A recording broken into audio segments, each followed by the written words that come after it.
शंभू सोमेश्वर देवाच्या यात्रेच्या निमित्तानं आलेल्या सर्व भाविकांचं मी प्रथमतः हार्दिक असं स्वागत करतो।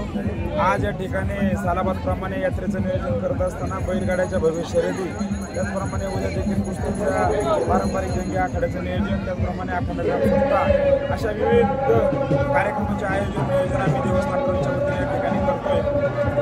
भाविकांचा देखील मोठ्या प्रमाणामध्ये त्याला प्रतिसाद मिळतोय आणि यात्रेला खऱ्या अर्थानं उत्सवाचं स्वरूप या ठिकाणी प्राप्त होतोय। आपण सर्वांनी पाहताय या यात्रेसाठी आम्हाला राजनांदगाव पोलीस स्टेशनचा बंदोबस्त देखील चांगल्या प्रकारे या ठिकाणी मिळतोय आणि भाविकांची प्रचंड गर्दी यावर्षी यात्रेला होते, याचा आम्हाला सर्व ग्रामस्थांना देवस्थान ट्रस्टला मनापासून आनंद होतोय। दैवत श्री सोमेश्वर देवस्थान हे 5 पांडव काळापासून असून ते हेमंतपंत्री काळामध्ये आणि याच्या तपश्चर्या निपाणी नावाच्या ऋषी तपश्चर्या केलेली।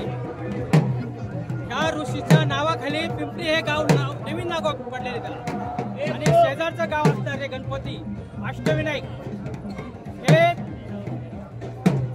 गणपतीचं नाव वेगळे पहिलं मणिकापूर नाव आहे, त्याच्यानंतर हे राजांग गणपती पडलेले आणि हे पिंपाणी नाव गाव खाली पिंपरी हे गाव नंतर पडलेले।